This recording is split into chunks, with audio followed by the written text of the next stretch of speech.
Sebetulnya setiap manusia itu dengan keadilan Allah Subhanahu wa taala di dalam dirinya ada 4 kekuatan. Yang 2 kekuatan menguntungkan, yang 2 kekuatan merugikan. Ini dibahas oleh Al-Imam Al-Ghazali radhiyallahu taala anhu dalam kitab Ihya Ulumuddin dan beberapa kitab lainnya. 2 kekuatan yang menguntungkan itu adalah pertama al-aqlu, akal. Jadi Allah berikan kita akal itu kekuatan luar biasa yang sangat menguntungkan kita. Kalau kita bisa menggunakan akal kita secara baik, secara benar.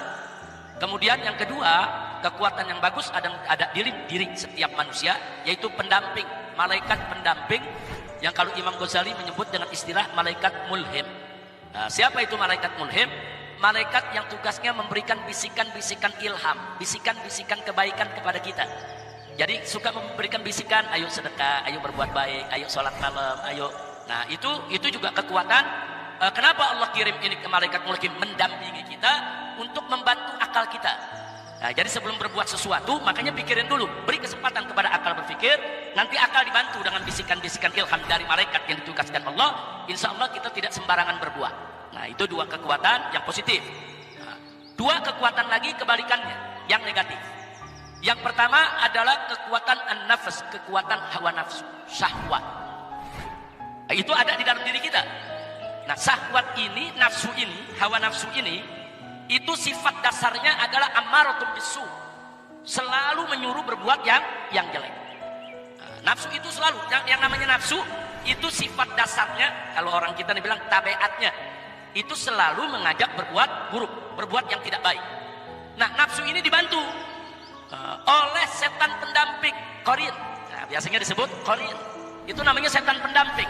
Setan pendamping ini yang menghembus-hembuskan, memberikan bisikan kejelekan untuk memberi semangat kepada hawa nafsu agar berbuat sesuai dengan keinginan syahwatnya. Nah, ini kalau kita ikuti, rusak kita punya kehidupan. Nah, jadi sekali lagi, Allah ini Maha Adil. Untuk menghadapi hawa nafsu, Allah berikan kita akal. Untuk menghadapi setan qarin tadi pendamping, Allah berikan malaikat mulhim. Nah, 4 kekuatan ini, 2-2, ini akan bertempur seumur hidup dalam diri kita. Nah, bukan bertempurnya cuma di bulan ini, bulan itu. Setiap saat, setiap hari, 4 kekuatan ini bertempur dalam diri kita. Kalau akal dan malaikat yang menang, kita jadi orang baik. Kalau nafsu dan setan yang menang, kita akan jadi orang yang tidak baik. Na'udzubillah min dzalik. Nah, sekarang pertanyaannya bagaimana caranya supaya akal dan malaikat menang? Sebab ini kekuatannya sama-sama kuat. Nafsu itu kalau udah bertempur dia nggak pernah mundur. Kalau udah maunya. Dia alot. Begitu juga setan nggak pernah. Kalau ngegoda manusia udah nggak ada tidurnya. 24 jam kita digoda terus.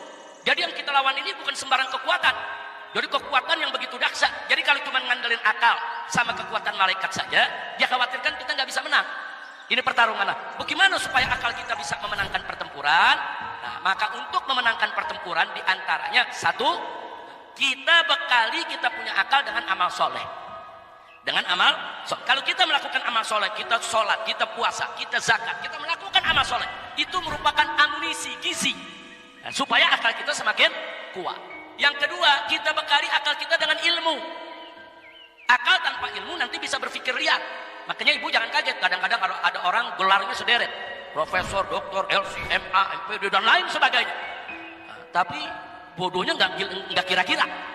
Nah, artinya bodohnya nggak kira-kira, kadang-kadang gelarnya sederet, tapi dia hina Islam, dia hina syariat, dia hina Nabi. Padahal gelarnya sederet. Padahal dia kalau bicara akal, dia orang pintar, bukan orang bodoh. Saudara, dia orang pintar, tapi dia bukan orang bodoh. Ya, dia ada ilmu, tapi ilmunya nggak manfaat. Nah, kenapa? Karena nggak didukung dengan amal soleh. Jadi nggak cukup ilmu dan akal saja. Ilmu, akal, harus ada iman dan amal soleh. Nah, kalau kita ada iman, ada amal soleh, ada ilmu, insya Allah akal kita akan kuat. Akal kita akan bertempur habis-habisan untuk menundukkan hawa nafsu nggak bisa dibunuh. Hawa nafsu nggak bisa dibunuh. Hawa nafsu itu harus ditaklukkan, dikendalikan. Nah, kalau hawa nafsu itu sudah takluk, itu disebut an-nafsul mutmainnah, nafsu yang tenang. Nah, kalau nafsu belum ditundukkan namanya ammaratun bisu. An-nafsu ammaratun bisu. Tapi kalau dia sudah takluk, namanya an-nafsul mutmainnah. Nah, kalau dia sudah tenang dan pada akhirnya dia betul-betul tunduk hanya ingin ibadah, sampai nafsunya hanya ingin ibadah saja. Jadi bukan sekedar takluk, tapi sudah ngikuti yaitu ilmu, iman dan akal, maka nafsu tadi menjadi nafsu radiyatan mardiyah. Jadi nafsu itu macam-macam. Ada ammaratun bisu, ada nafsu yang mutmainnah, ada nafsu yang radiyah, ada nafsu yang mardiyah. Kira-kira jelas gak Ibu?